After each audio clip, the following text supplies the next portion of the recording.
where the mind is without fear and the head is held high, where knowledge is free.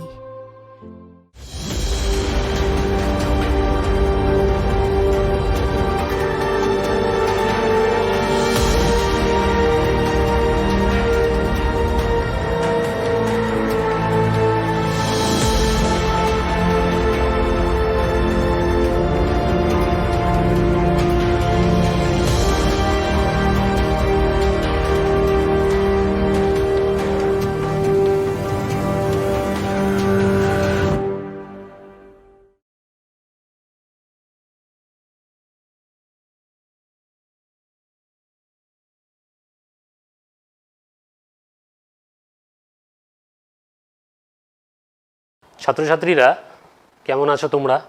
আশা করি প্রত্যেকে ভালোই আছো। আজকে আমরা আলোচনা করব ক্লাস 9-এর বল ও গতি চ্যাপ্টারের সেকেন্ড পার্টটা। প্রথম পার্টটা এর আগের ক্লাসে তোমাদের হয়েছে। আজকে নিউটনের প্রথম ও দ্বিতীয় গতিসূত্র নিয়ে আমরা আলোচনা করব এবং এ নিয়ে দেখব কিছু গাণিতিক উদাহরণও আমরা সলভ করার চেষ্টা করব। আমি সোমনাথ চ্যাটার্জি, সহশিক্ষক, শোভানগর উচ্চ বিদ্যালয়। আচ্ছা, প্রথমেই বলি যে স্থির বস্তু আর গতিশীল বস্তু, স্থির বস্তু আর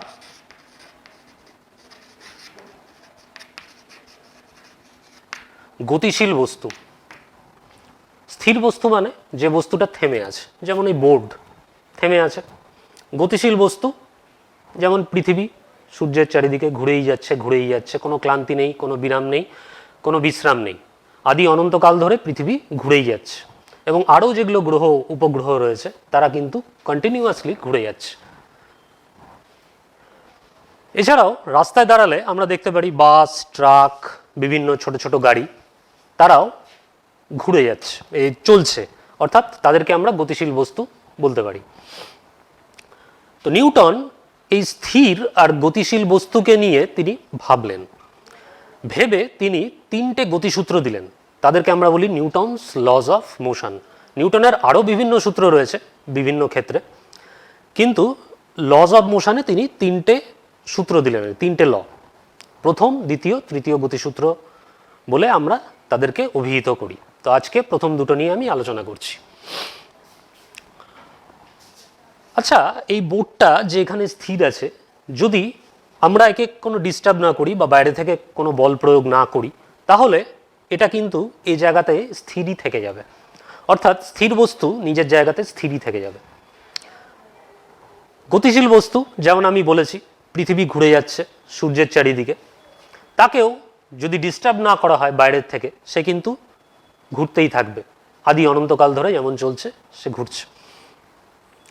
তো নিউটন তিনি একটা স্টেটমেন্ট দিলেন, যাকে আমরা বলি Newton's first law of motion. তিনি বললেন কি, বাইরে থেকে প্রযুক্ত বল দিয়ে, বাইরে থেকে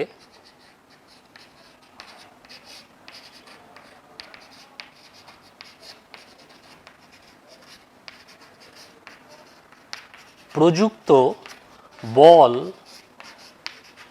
দিয়ে অবস্থান পরিবর্তনে বাধ্য না করলে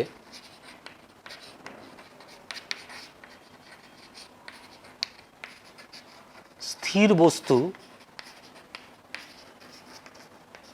চিরকাল স্থির ও সচল বা গতিশীল বস্তু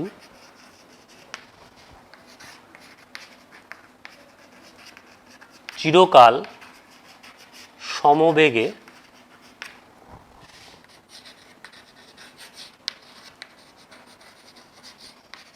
চলতে থাকবে। এটা হলো নিউটনের প্রথম গতিসূত্র, তার বিবৃতি, স্টেটমেন্ট। যদি পরীক্ষাতে আসে নিউটনের প্রথম গতিসূত্রটি বিবৃত করো, তখন কিন্তু আমাদের এটা লিখতে হবে সূত্র। তাহলে কিছু কিছু বইতে সমবেগে সরল রেখা বরাবর চলতে থাকবে এই কথাটা আছে। সমবেগে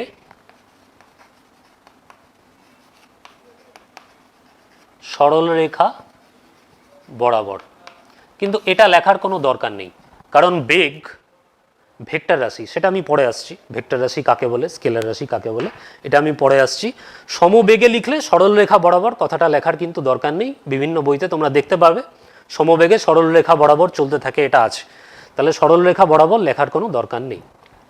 আচ্ছা, এইবার তোমাদের মনে একটা প্রশ্ন জাগতেই পারে যে স্যার আমি এটা তোমরা নিজেরাও করতে পারো, একটা টেনিস বল, ক্রিকেট তো প্রত্যেকেই খেলো, আমারও খুব আমি যখন ছোট ছিলাম, ছাত্র ছিলাম, তখন খুব ক্রিকেট খেলতাম। তো সেই টেনিস বলটা নিয়ে একটা শান বাঁধানো মেঝে বা মার্বেলের মেঝে, আর মাঠের মধ্যে বলটাকে গুড়িয়ে দাও, তো দেখতে পাবে যে কিছু দূর গিয়ে বলটা থেমে গেল, মার্বেলের মেঝেতে বেশ কিছুটা দূরত্ব গেল বা বেশ কিছু দূর গেল, কিন্তু মাঠের মধ্যে অল্প কিছু দূর, তার তুলনায় অল্প কিছু দূর গিয়ে সেটা থেমে গেল। তখন তুমি বলতে পারো স্যার আপনি যে বললেন যে সচল বস্তু চিরকাল সমবেগে চলতে থাকবে, তাহলে বলটা কেন থেমে গেল?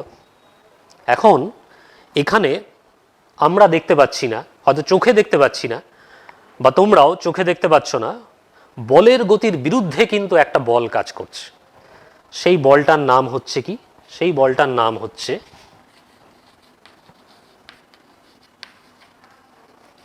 ঘর্ষণ বল, ফ্রিকশন, ফ্রিকশনাল ফোর্স। বলের গতির বিরুদ্ধে এই বলটা কাজ করছে।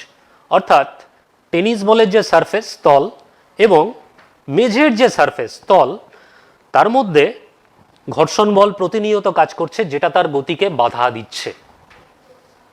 যেমন ধরো একটা গাড়ি চলছে, চলতে চলতে হঠাৎ করে সামনে কিছু কোনো অবস্টাকেল বা বস্তু চলে এলো, তখন কি করবে? ড্রাইভার ব্রেক করবে। ব্রেক করা মানে কি? তখন তার গতিটা ত্বরণ থেকে মন্দন হয়ে যাবে, যে চলছিল বেগে মন্দন হবে এবং একটা টাইম পর কিছু দূর গিয়ে সেটা থেমে যাবে। তাহলে এখানে ঘর্ষণ বল যদি না থাকতো, তাহলে বলটা কিন্তু চলতেই থাকতো। মানে এমন কোনো সারফেস যদি আমরা করতে পারি যেখানে ঘর্ষণ বল জিরো, ফ্রিকশনাল ফোর্স জিরো, সেখানে কিন্তু বলটা চলতেই থাকবে। তাহলে নিউটনের প্রথম গতিসূত্র আশা করি তোমরা বুঝে গেছো। যেমন পৃথিবী যেমন ঘুরেই চলেছে, কোনো বিশ্রাম নেই, ও কন্টিনিউয়াস কাজ করে যাচ্ছে, যদিও সেটা কার্যহীন বল, তবুও সে ঘুরে যাচ্ছে, রেস্টে নেই, মুভিং আছে। তার মানে কি? সেখানে কোনো ঘর্ষণ বল নেই বা কোনো বাধা নেই, বা সেই গতিকে প্রতিমিত করার জন্য কোনো বলও নেই, তার জন্য সে ঘুরে যাচ্ছে, মানে তাকে ডিস্টার্ব করা হচ্ছে না আর কি। তাহলে এই প্রথম গতিসূত্র থেকে আমরা বলের সংজ্ঞা পেতে পারি।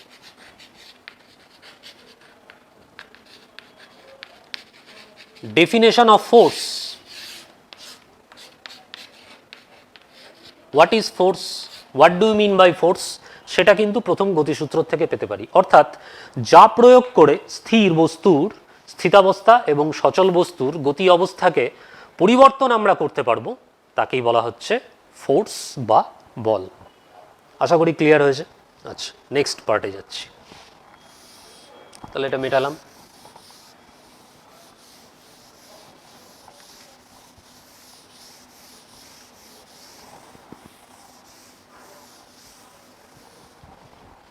এখন ফোর্স বা বল বাংলাতে,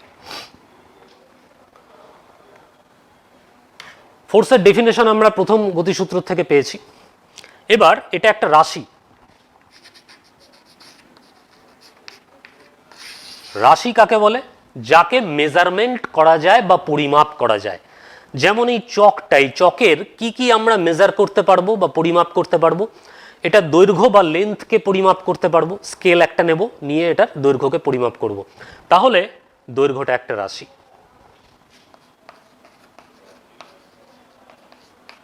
তারপর একটা দাঁড়িপাল্লা নিলাম বা তুলা যন্ত্র নিলাম, তার মধ্যে চকটাকে রেখে দিলাম, তাহলে চকের যে ভর সেটাকে মেজার করতে পারবো, তাহলে ভর একটা রাশি। এবার একটা স্প্রিং তুলা যন্ত্র নিলাম, স্প্রিং তুলা যন্ত্র দিয়ে চকটাকে ঝুলিয়ে দিলাম, তাহলে তার ওজনটা পরিমাপ করতে পারবো, তাহলে ওজন একটা রাশি। সেরকম ফোর্সও কিন্তু একটা রাশি। এবার প্রকৃতিতে যে ধরনের রাশি আমরা দেখতে পাই সেগুলো দু প্রকার, টু টাইপস। যদিও এটা ক্লাস 10-এ রয়েছে, তবুও কিছুটা ইন্ট্রোডাকশন আমি করে দিচ্ছি। দ্যাট ইজ স্কেলার রাশি, অর্থাৎ যার শুধুমাত্র মান আছে কিন্তু কোনো দিক নেই, নো ডাইরেকশন অনলি ম্যাগনিটিউড, তাকে বলা হয় স্কেলার রাশি। নেক্সট ভেক্টর রাশি, যার মানও আছে দিকও আছে। তাহলে বল কার দলে পড়বে, স্কেলারের দলে পড়বে না ভেক্টরের দলে পড়বে? বলের অবশ্যই একটা দিক আছে। কোন দিকে? ধরো এখানে এই ডাস্টারটা রয়েছে, তাহলে আমি একে বল প্রয়োগ করব কোন দিকে? এদিকে ঠেললাম, তাহলে এদিকে গেল। তার মানে আমি বলের ডাইরেকশন অফ ফোর্স হচ্ছে এই দিকে, তাহলে এদিকে গেল। তাহলে বলের মানও আছে দিকও আছে, তাহলে ফোর্সটা অবশ্যই পড়বে কার দলে? ফোর্সটা অবশ্যই ভেক্টর রাশি। তাহলে এর মানও আছে দিকও আছে। যেমন মেঝের উপর একটা বাক্স ধরো পড়ে আছে, তাহলে বাক্সের উপর এদিকে এফ ফোর্স আমি অ্যাপ্লাই করলাম, তাহলে বাক্সটা ওদিকে যাবে। তাহলে এটা ভেক্টর রাশি, কারণ এর মানও আছে দিকও আছে। এবার বলের একক কি? একক তোমরা শিখেছো এসআই পদ্ধতিতে, এর একক হচ্ছে নিউটন। আর সিজিএস পদ্ধতিতে এর একক হচ্ছে ডাইন। এটা আমি পড়ে আসছি নিউটন আর ডাইনের মধ্যে সম্পর্ক কি, কিভাবে চেঞ্জ করতে পারবো এক একক থেকে আরেক এককে। তাহলে আমরা কি কি শিখলাম এখনো অবধি? আমরা শিখলাম নিউটনের প্রথম গতিসূত্র, তার বিবৃতি পড়লাম। আমরা দেখলাম যে প্রথম গতিসূত্র থেকে আমরা ডেফিনেশন অফ ফোর্স দিতে পারবো, অর্থাৎ বলের সংজ্ঞা দিতে পারবো, কাকে বলে বল। আমরা দেখলাম যে প্রকৃতিতে পরিমাপযোগ্য বিভিন্ন রাশি রয়েছে, তাদেরকে দুভাগে ভাগ করা যায়। মানও আছে দিক নেই যাদের, তাদেরকে স্কেলার রাশি বলে। যেমন ভর, এর তো কোনো দিক নেই, মাপছি, এটাকে মেজার করতে পারছি, তাহলে এটা স্কেলার রাশি। কিন্তু ওজনের একটা দিক আছে। পৃথিবী যেমন সমস্ত বস্তুকে, এটার ওজন কোন দিকে হবে? নিচের দিকে টানছে, তাহলে ওজনটা নিচের দিকে, তাহলে ওজনটা আবার ভেক্টর রাশি। বলেরও মান আছে দিক আছে, তাহলে এটা ভেক্টর রাশি। এবং বলের এসআই পদ্ধতি হচ্ছে নিউটন, আর সিজিএস এই এসআই একক হচ্ছে নিউটন, আর সিজিএস ইউনিট হচ্ছে ডাইন। তাহলে ক্লিয়ার? এরপর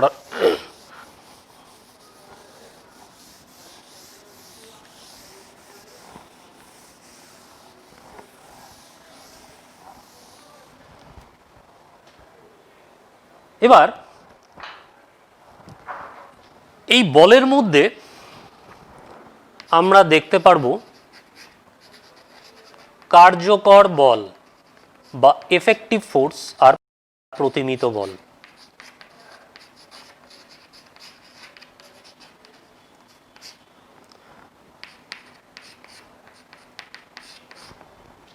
ধরো এইখানে একটা বাক্স রয়েছে, তাহলে তুমি এইখানে দাঁড়িয়ে বাক্সটাকে ঠেলছো, তাহলে বাক্সটা ওদিকে যাবে। বল প্রয়োগ করছো, বাক্সটা ওদিকে যাবে। তাহলে এই বলটাকে আমরা বলবো কার্যকর বল। এটা কিছু কার্য করলো, বাক্সটাকে ঠেলতে পারলে তুমি। কিন্তু অপোজিট দিকে দাঁড়িয়ে তোমার বন্ধু আবার এই দিকে একই ফোর্সে, তুমি যে ফোর্সে এটাকে ঠেলছো ও একই ফোর্সে, ধরে নাও তুমি 5 নিউটন বল অ্যাপ্লাই করেছো, 5 নিউটন, তোমার বন্ধুও 5 নিউটন ফোর্স অ্যাপ্লাই করেছে। তাহলে কি এটা নিজের জায়গার থেকে সরবে? Equal and opposite forces balance each other, মানে তারা কিন্তু একে অপরকে নাকচ করবে। এখানে যেহেতু দেখো অঙ্কের ভাষায় +5 আর তোমার বন্ধু অপোজিট দিকে ফোর্স অ্যাপ্লাই করেছে, দ্যাট ইজ -5, তাহলে +5 -5 কেটে গিয়ে এফেক্টিভ কত দাঁড়ালো? 0। অর্থাৎ এর উপর নেট কোনো ফোর্স অ্যাপ্লাই হচ্ছে না, নেট ফোর্স 0। সুতরাং এই ধরনের বলকে আমরা বলবো প্রতিমিত বল। অর্থাৎ তারা একে অপরকে কিন্তু নিউট্রালাইজ করে দিয়েছে, ব্যালেন্স করে দিয়েছে।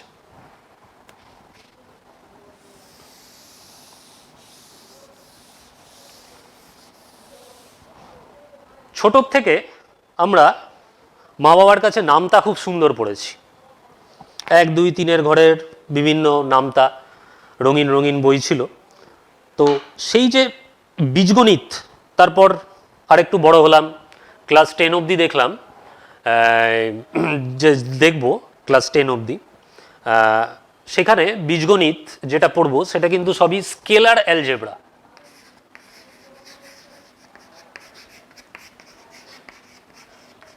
অর্থাৎ স্কেলার অ্যালজেব্রা মানে ধরে নাও 5 যোগ 2 7, খুব সুন্দর, এগুলো আমরা জানি। 3 যোগ 2 5। কিন্তু যদি এরকম হয় যে, আবার ওই বাক্সের উদাহরণটাই আনি,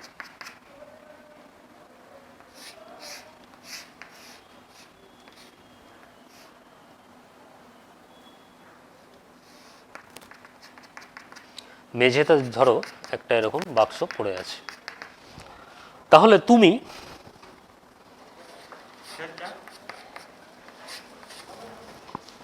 এটাকে এই দিকে টানছো, আর তোমার বন্ধু এই দিকে টানছে। তাহলে আর একটু ভালো মতো দেখাই, এই দিকে তুমি টানছো ধরে নাও 5 নিউটন বলে, আর এই দিকে তোমার বন্ধু টানছে ধরে নাও 4 নিউটন বলে।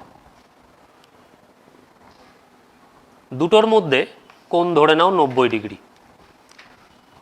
ভারী একটা বাক্স আছে, তুমি একটা দড়ি লাগিয়ে এদিকে টানছো 5 নিউটন ফোর্স অ্যাপ্লাই করে, আর তোমার বন্ধু ঠিক 90 ডিগ্রি কোণ করে, ধরে নাও তুমি ইস্ট মানে পূর্বের দিকে, আর তোমার বন্ধু এখানে উত্তরের দিকে দাঁড়িয়ে আছে, তাহলে 4 নিউটন বল অ্যাপ্লাই করে এদিকে টানছে।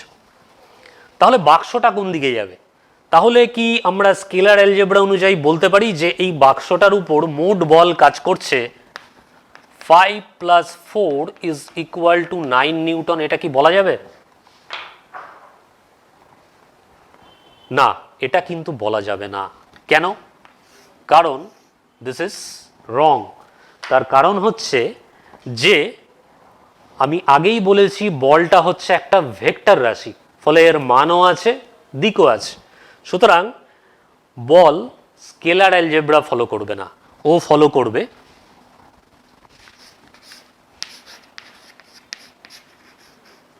Vector algebra. ভেক্টর অ্যালজেব্রাতে কিন্তু যোগের নিয়মগুলো সম্পূর্ণভাবে আলাদা। মানে আমরা যে নামতা শিখে এসেছি বা যোগের বিভিন্ন 5, 2, 7, 3, 2, 5, এত সহজে কিন্তু ভেক্টর অ্যালজেব্রাতে আমরা যোগ করতে পারবো না, কারণ আমাকে এদের মধ্যে দিকটাও কনসিডার করতে হবে। What is the direction between the two forces, এটা আমাকে কিন্তু কনসিডার করতে হবে।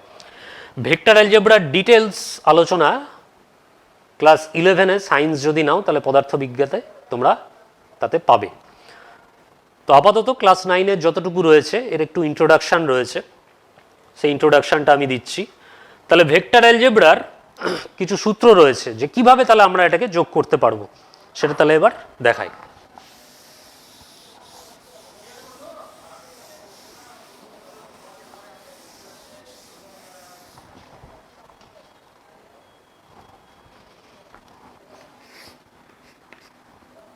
এই ধরো দুটো ভেক্টর, এদিকে F1 ফোর্স, ভেক্টর রাশি যেহেতু তাহলে আমি তীর চিহ্ন দেব, এদিকে F2 ফোর্স।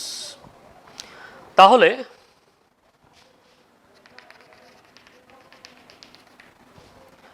আমি একটা সামান্তরিক কমপ্লিট করলাম, প্যারালেলোগ্রাম।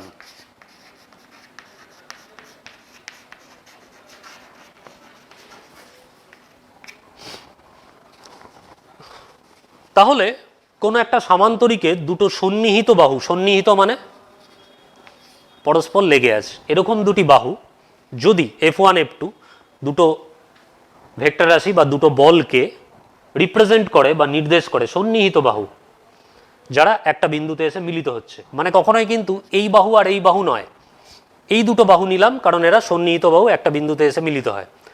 তাহলে এদের লব্ধি বা রেজাল্ট্যান্ট বা যোগফলটা কোনটা হবে? এদের মধ্য দিয়ে যে কর্ণটা যাবে সেটা হচ্ছে এদের লব্ধি। তাহলে এইটা হলো এদের রেজাল্ট্যান্ট, এটাকে আমি আর দিয়ে লিখলাম। তাহলে ভেক্টর যোগের অনুযায়ী R is equal to F1 plus F2। ঠিক আছে? তাহলে তুমি এদিকে 4 নিউটন দিয়েছিলে, তোমার বন্ধু এদিকে 5 নিউটন দিয়েছিল, মধ্যেখানে অ্যাঙ্গেল ছিল 90 ডিগ্রি। তাহলে এদের যোগফল বা লব্ধি, লব্ধি মানে রেজাল্ট্যান্ট, রেজাল্ট্যান্ট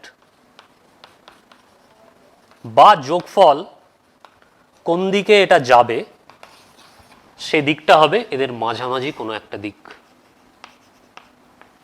বাক্সটা এদিকে মুভ করবে। তাহলে এটা হলো ভেক্টর যোগের, এটাকে বলা হয় সামান্তরিক সূত্র।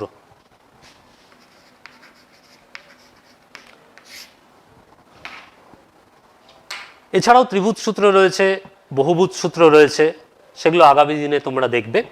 আপাতত সামান্তরিক সূত্রটা আশা করি তোমরা বুঝতে পেরেছো। এইভাবে আমরা ভেক্টর রাশিগুলোকে যোগ করতে পারবো।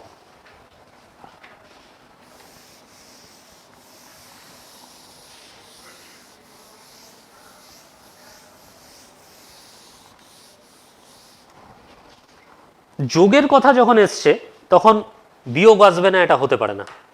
অর্থাৎ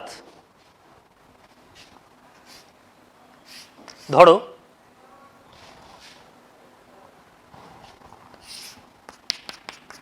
তুমি একটা বাক্সকে এদিকে টেনে নিয়ে যাচ্ছ, তাহলে ফোর্স অ্যাপ্লাই করেছো কোন দিকে? এদিকে। কিন্তু বাক্সটা যাবে কোন দিকে? বাক্সটা যাবে এই বরাবর। তাহলে এখানেও তোমার মনে একটা প্রশ্ন জাগতে পারে যে স্যার আমি দড়িটা ধরে তো এই দিকে টানছি কিন্তু বাক্সটা যাচ্ছে এই বরাবর, তাহলে এই ক্ষেত্রে কি? এক্ষেত্রে এই ফোর্সটাকে দুটো উপাংশে ভেঙে নেওয়া হয়েছে। অর্থাৎ এদিকে যদি ফোর্স অ্যাপ্লাইড হয়, এই দিকে একটা উপাংশ আর এই দিকে একটা উপাংশ, এই উপাংশটাকে বলা হয়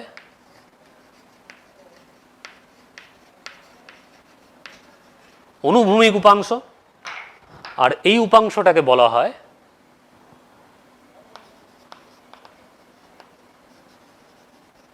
উল্লম্ব উপাংশ। ইংরেজিতে লিখলে that is horizontal component and that is vertical component. তাহলে বাক্সটা যে এদিকে যাচ্ছে, this is due to this horizontal component, অর্থাৎ এর অনুভূমিক উপাংশের জন্য এদিকে যাচ্ছে।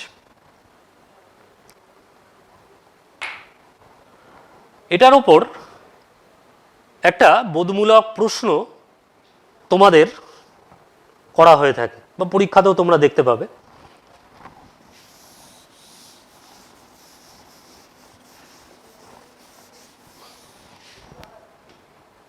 সেটা হলো যে রোলার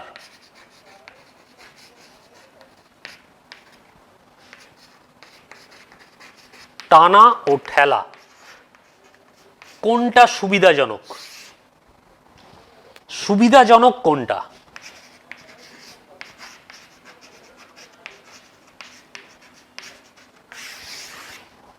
দেখবে ক্রিকেট মাঠে ওই পিচকে প্লেন করার জন্য একটা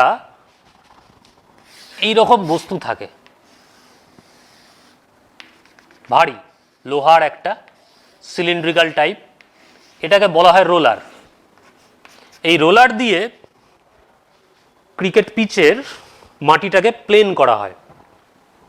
তাহলে এটাকে টানা মানে এই তোমার পুশ আর পুল, পুল হচ্ছে ঠেলা আর টানা হচ্ছে পুশ। তাহলে পুশ আর পুল এদের মধ্যে কোনটা সুবিধাজনক? পুশ হচ্ছে ঠেলা আর পুল হচ্ছে টানা। এবার ভেক্টরের উপাংশগুলোকে আমি দেখি। ধরো এইটা হচ্ছে তোমার রোলার, সাপোজ গোল আকারে দিলাম। তাহলে তুমি এইখানে দাঁড়িয়ে এদিকে বল প্রয়োগ করছো, অ্যাপ্লাইড ফোর্সের দিকে। তাহলে এটা তুমি কি করছো, এটাকে ঠেলছো। তাহলে এটাকে যদি ঠেলো তাহলে দুটো উপাংশে এই ফোর্সটাকে আমরা ভাগ করতে পারি। একটা হলো এদিকে হরাইজন্টাল, এটাকে আমরা লিখতে পারি এফ এইচ, আর একটা নিচের দিকে এটাকে আমরা বলতে পারি এফ ভি, ভার্টিক্যাল। আবার যদি আমরা এটাকে টানি তখন কি হবে,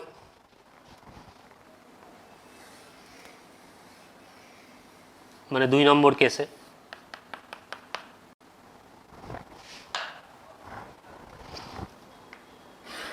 এটাকে এই দিকে। এবার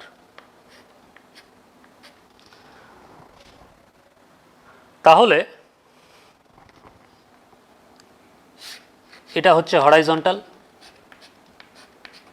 আর এইটা হচ্ছে ভার্টিক্যাল। এটা 1 নম্বর কেস আর এটা 2 নম্বর কেস। তাহলে এবার দেখো রোলারটার ওজন কোন দিকে আছে, নিচের দিকে, অবভিয়াসলি এমজি নিচের দিকে কাজ করবে।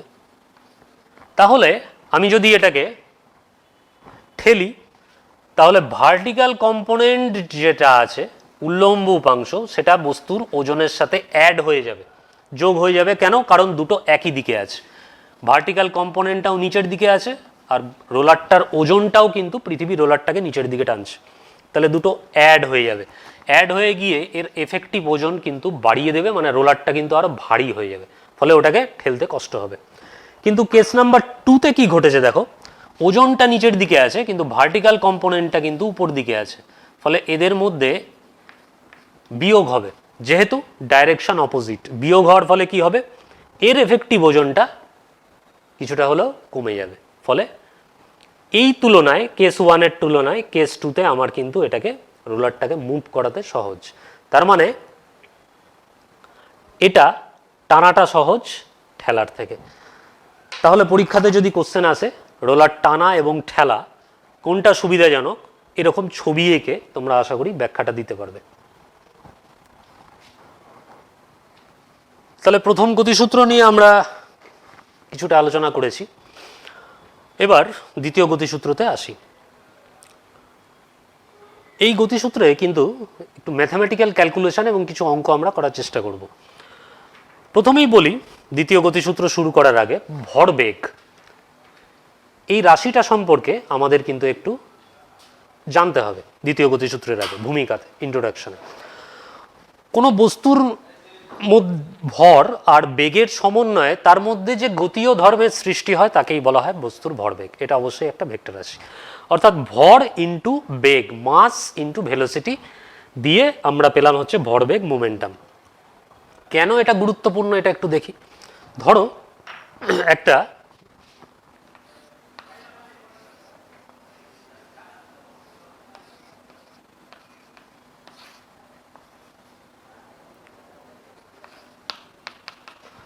ভারী মাল বোঝাই একটা ট্রাক রয়েছে, সেটা যাচ্ছে, আর আরেকটা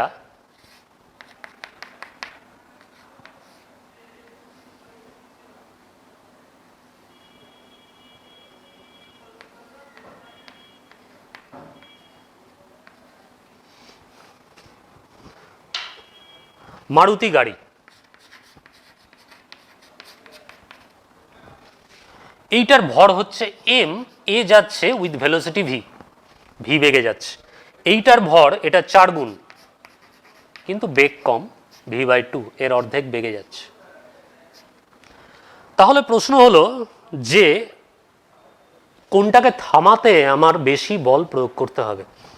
তোমাদের মনে প্রশ্ন জাগতেই পারে বা এরকম থাকতেই পারে যে স্যার মারুতিটা তো উইথ ভেলোসিটি ভি যাচ্ছে, কিন্তু ট্রাকটা উইথ ভেলোসিটি v/2 যাচ্ছে, তাহলে স্যার মারুতির যেহেতু বেগ বেশি বেশি স্পিডে যাচ্ছেও, তাহলে তাকে থামাতে বোধহয় বেশি বল প্রয়োগ করতে হবে। কিন্তু এক্ষেত্রে আমাকে ভরবেগটা দেখতে হবে কার বেশি। ট্রাকের ভরবেগ কত?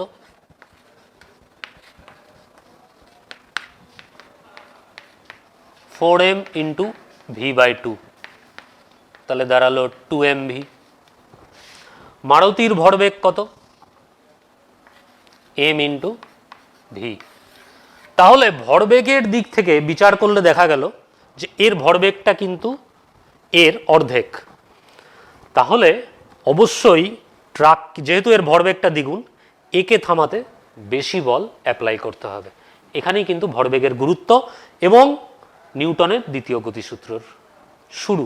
তাহলে নিউটন কি বললেন এবার দেখে নিই।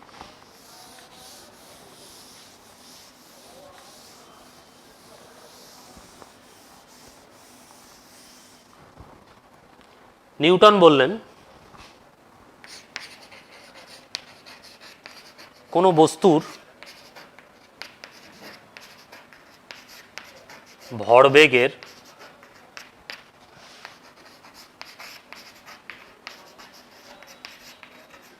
পরিবর্তনের হার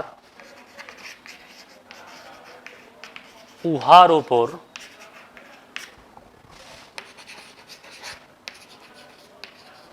প্রযুক্ত বলের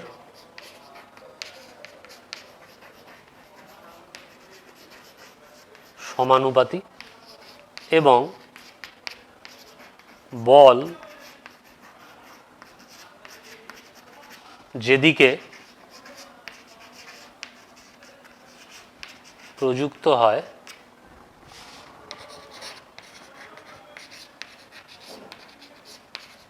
ভরবেগের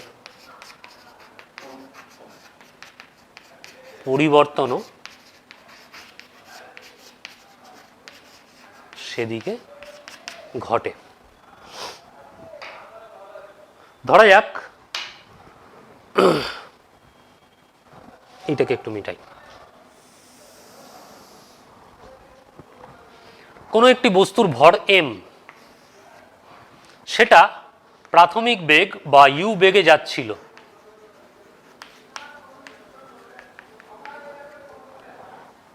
টি সময় পর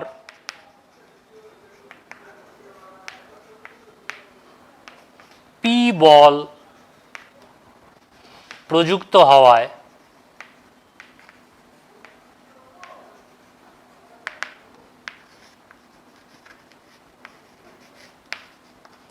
অন্তিম বেগ তার দাঁড়ালো ভি। অর্থাৎ পি বল প্রযুক্ত হয় টি সময় পর, তার অন্তিম বেগ দাঁড়ালো ভি। তাহলে এটা আশা করি লেখা হয়ে গেছে, সুতরাং এটাকে মিটিয়ে দিচ্ছি।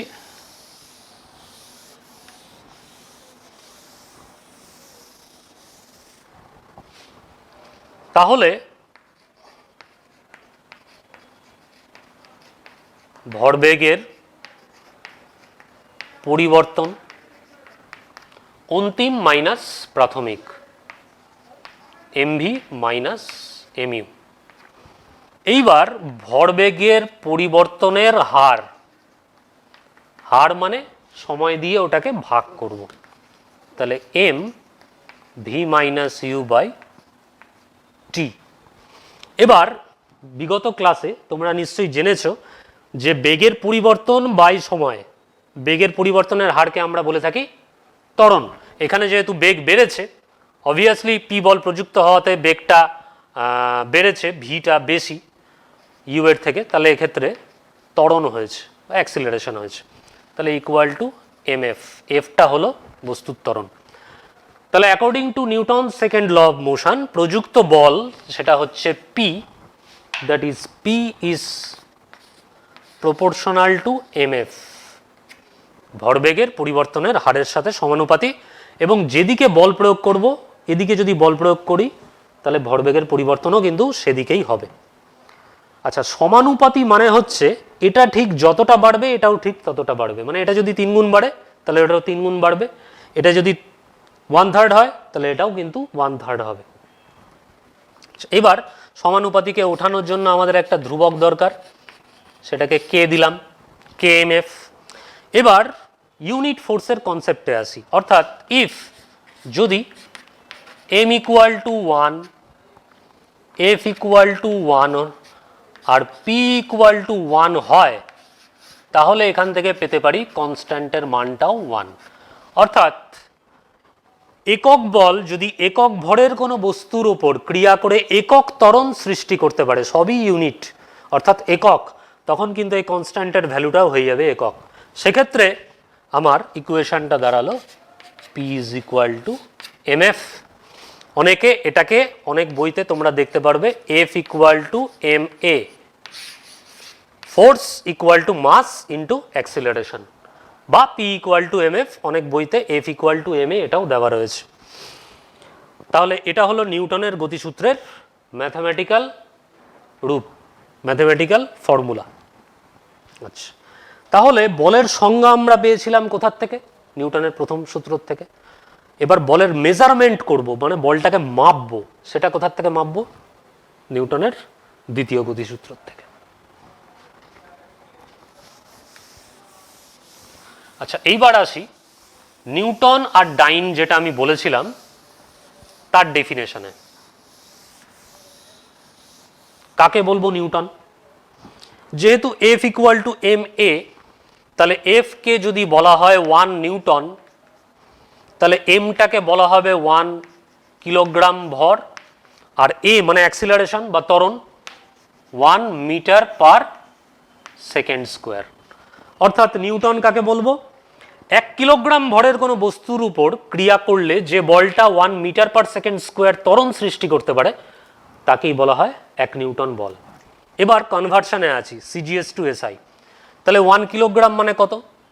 গ্রাম, 1000 gram into 1 metre per second square, second তো সেকেন্ডই থাকবে, এটা হয়ে যাবে 100 সেন্টিমিটার পার সেকেন্ড স্কোয়ার। তাহলে কটা শূন্য দাঁড়ালো? 3টে আর 2টো, মানে 5টা, তার মানে 10 to the power 5 gram centimetre per second square. Gram centimetre per second স্কোয়ারকে আমরা বলি কি সিজিএস পদ্ধতিতে বলের একক ডাইন। তাহলে 1 newton equal to 10 to the power 5 dyne. This is the conversion relation between newton and dyne, অর্থাৎ এসআই পদ্ধতি আর সিজিএস পদ্ধতির মধ্যে সম্পর্ক বলের।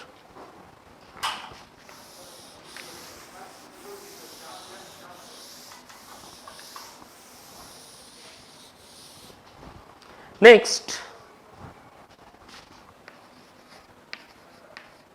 ভর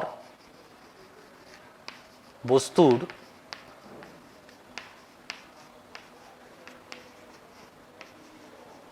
সহজাত ধর্ম, এটাকে আমরা কিভাবে প্রুভ করতে পারবো? কোশ্চেনটা আছে 2 নম্বর হয়তো থাকবে, ব্যাখ্যামূলক প্রশ্ন।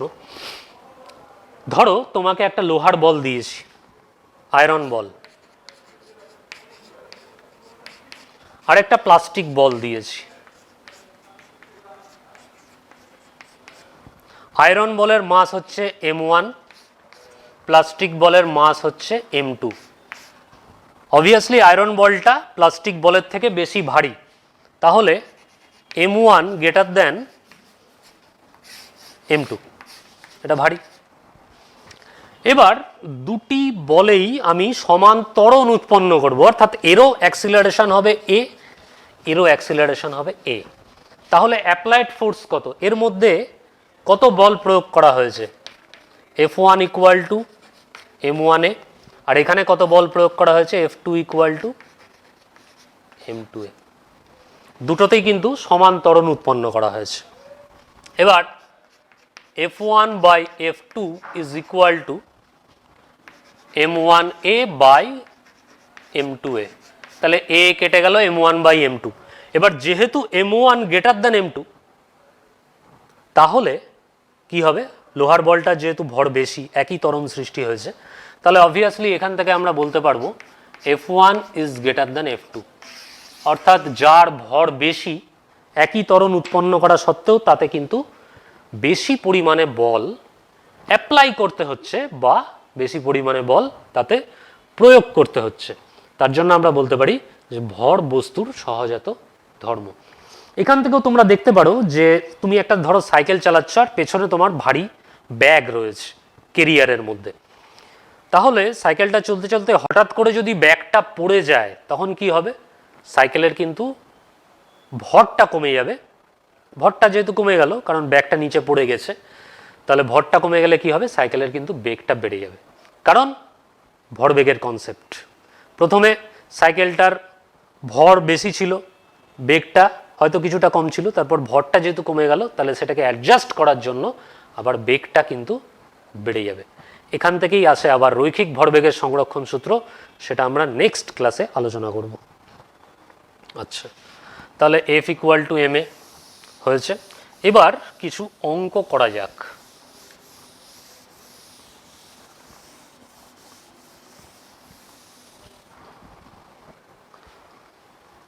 ফিজিক্যাল সায়েন্সে বা ফিজিক্সে আগামী দিনেও তোমরা দেখবে শুধু থিওরি পড়লাম, থিওরি পড়লে কিন্তু ব্যাপারটা ঠিক কমপ্লিট হবে না, তার সাথে সাথে তোমাকে কিছু অঙ্কও করতে হবে, কারণ অঙ্কের সাথে এর একটা খুব গুরুত্বপূর্ণ যোগাযোগ রয়েছে। এবং মাধ্যমিকের কোশ্চেনেও এখন যেহেতু এমসিকিউ প্যাটার্নের সমস্ত কোশ্চেন হচ্ছে এবং বেশিরভাগটাই শর্ট অ্যান্সার টাইপ, সুতরাং প্রত্যেকটা বইয়ের প্রত্যেকটা পেজের প্রত্যেকটা কোণা কিন্তু খুব খুঁটিয়ে খুঁটিয়ে তোমাদেরকে পড়তে হবে। আচ্ছা, অঙ্ক আমি কিছু করি। এইখানে কিছু অঙ্ক আমি লিখে এনেছি তোমাদের জন্যে। F equal to M a সূত্র দিয়ে ধরো এইখানে একটা বস্তু আছে m, suppose m equal to 5 kilogram. তাহলে এইদিকে ধরো 10 নিউটন ফোর্স অ্যাপ্লাই হলো, এইদিকে 15 নিউটন, এটা 1 নম্বর ছবি। আচ্ছা, 2 নম্বর ছবিতে এম, এইদিকে 4 নিউটন, এদিকে 6 নিউটন। এম এদিকে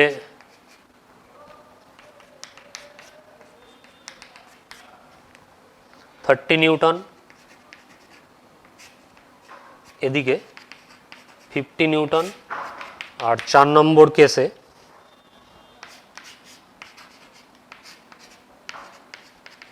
25 নিউটন, 25 নিউটন। তাহলে কোন ক্ষেত্রে ত্বরণের পরিমাণ বেশি হবে এটা জানতে চেয়েছি। এবার দেখো এইখানে দিকটাকে কনসিডার করতে হবে। 10 আর 15 একই দিকে আছে, তাহলে অ্যাড হয়ে গেল। এক্ষেত্রে কত? 10 আর 15 কত? 25। তাহলে এফ এর জায়গায় ফর্মুলা কিন্তু F equal to M A. তাহলে 25 ইকুয়াল টু কত? এম এর মান 5, তাহলে 5 এ। তাহলে এখান থেকে এ কত বেরোলো? 25 সমান চিহ্নের এপারে এলে এটা ভাগ হয়ে যাবে 5 মিটার পার সেকেন্ড স্কোয়ার। এক্ষেত্রে কত? 4 নিউটন এদিকে, 6 নিউটন এদিকে, দুটো কিন্তু অপোজিট। অপোজিট হওয়ার জন্য কি হবে? এফেক্টিভ ফোর্সটা মাইনাস হয়ে যাবে, অর্থাৎ 6 থেকে 4 বাদ দিলে 2। তাহলে 2 ইকুয়াল টু 5 ইন্টু এ, তাহলে এ ইকুয়াল টু কত হলো? 2/5 মিটার পার সেকেন্ড স্কোয়ার। এক্ষেত্রেও 50 এদিকে, 30 এদিকে, তাহলে এফেক্টিভ কত? 50 মাইনাস 30, তাহলে 20 ইকুয়াল টু 5 ইন্টু এ। তাহলে এখানে এ ইকুয়াল টু 4। এক্ষেত্রে দেখো 25 নিউটনও এদিকে, 25 নিউটনও এদিকে, তাহলে দুটো অ্যাড হয়ে যাবে। 50 ইকুয়াল টু 5 ইন্টু এ, তাহলে A equal to 10 metre per second square. তাহলে সব থেকে বেশি কোন ক্ষেত্রে হচ্ছে? Case number 4। এইখানেই উৎপন্ন ত্বরণের মান সব থেকে বেশি। তাহলে এই অঙ্কগুলোতে আমাকে কিন্তু ডাইরেকশন কোন দিকে আছে ফোর্সের, এটা তোমাদের কিন্তু ভালো মতো লক্ষ্য রাখতে হবে।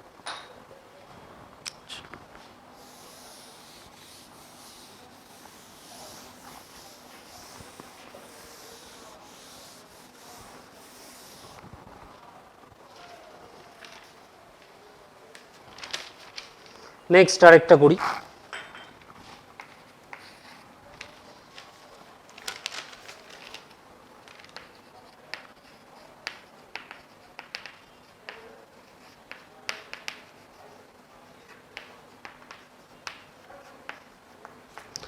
এম ভরের একটি বস্তুর উপর এফ বল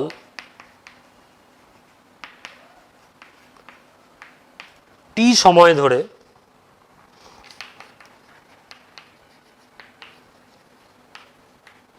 ক্রিয়া করে বস্তুটি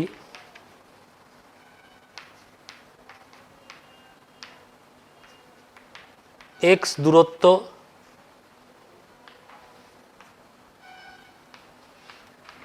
অতিক্রম করে ও V beg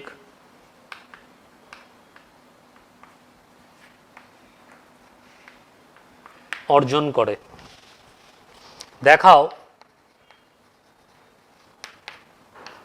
V equal to root over 2fx by m. এক্ষেত্রে আমরা দেখতে পারি বলেছে যে এম ভরের একটি বস্তুর উপর এফ বল টি সময় ধরে ক্রিয়া করেছে, ফলে বস্তুটা এক্স দূরত্ব গেছে আর ভি বেগ অর্জন করে। তাহলে এখানে তিনটে সূত্র আগের ক্লাসে আমরা পড়েছি মেকানিক্সের। S equal to u t plus minus half f t square, v square equal to u square plus minus 2fs by x, আর v equal to u plus minus f t. তাহলে এখানে কোন সূত্রটা কাজে লাগাবো? এফ বল ক্রিয়া করেছে টি সময় ধরে, তাহলে ধরে নিই বস্তুর ত্বরণ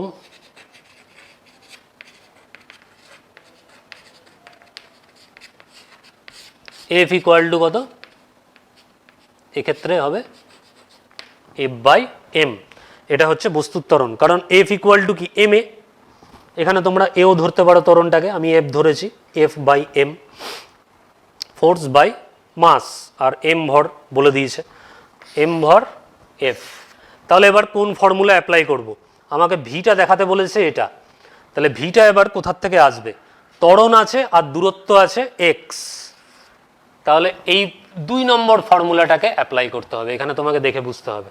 তাহলে ধরে নিয়েছি প্রাথমিক বেগ 0, তাহলে ইউটা 0, তাহলে v square equal to 2 f এর জায়গায় বসিয়ে দিলাম f by m into x. তাহলে এখানে স্কোয়ার রুট করলে হয়ে গেল 2fx বাই এম। ঠিক আছে, আরও বহু অঙ্ক তোমরা করবে, তোমাদের টেক্সট বইটা ফলো করবে, সহায়িকা যেটা রয়েছে সেটা ফলো করবে, এমসিকিউগুলো তোমরা দেখবে। কোনো যদি কোশ্চেন থাকে তাহলে তোমরা আমাদের একটা টোল ফ্রি নম্বর রয়েছে, তাতেও কল করে জেনে নিতে পারো। আমরা সবসময় তোমাদের জন্য কিন্তু উপস্থিত রয়েছি, তোমাদের সুবিধা অসুবিধা সমস্ত ক্ষেত্রেই কিন্তু পাশে আমাদেরকে পাবে যখনই তোমরা চাইবে। একটু মন দিয়ে পড়ো, ফিজিক্যাল সায়েন্সটা খুব ভালো একটা বিষয়, মাধ্যমিকে অনেক বেশি স্কোর করা যায়, 100তে 100 পাওয়া যায়। সুতরাং একটু মন দিয়ে পড়ো, অঙ্কগুলো করো, গাণিতিক উদাহরণগুলো করো, আর একটু বুঝে বুঝে করো। তাহলে কি হবে, আগামী দিনে যদি তোমরা সায়েন্স নিয়ে পড়ো তাহলে কিন্তু তোমাদের সেখানে লাভ হবে। তাহলে আজকে আমরা কি আলোচনা করলাম একবার কুইক সামারি করে নিই। আমরা নিউটনের গতিসূত্র নিয়ে আলোচনা করলাম। প্রথমে পড়লাম নিউটনের প্রথম গতিসূত্র, সেখান থেকে আমরা বলের সংজ্ঞা পেয়েছি। আমরা দেখেছি স্থির বস্তু, গতিশীল বস্তু, আর তারপরে আমরা স্কেলার রাশি, ভেক্টর রাশি সম্পর্কেও কিছু ধারণা নিলাম। আর শেষে আমরা পড়লাম নিউটনের দ্বিতীয় গতিসূত্র F equal to M A, এবং দেখলাম এখান থেকে কিন্তু আমরা বলের মেজারমেন্টটা করতে পারবো বা বলের পরিমাপটা করতে পারবো, এবং সাথে কিছু গাণিতিক উদাহরণও আমরা দেখলাম। সবাইকে ধন্যবাদ, নমস্কার।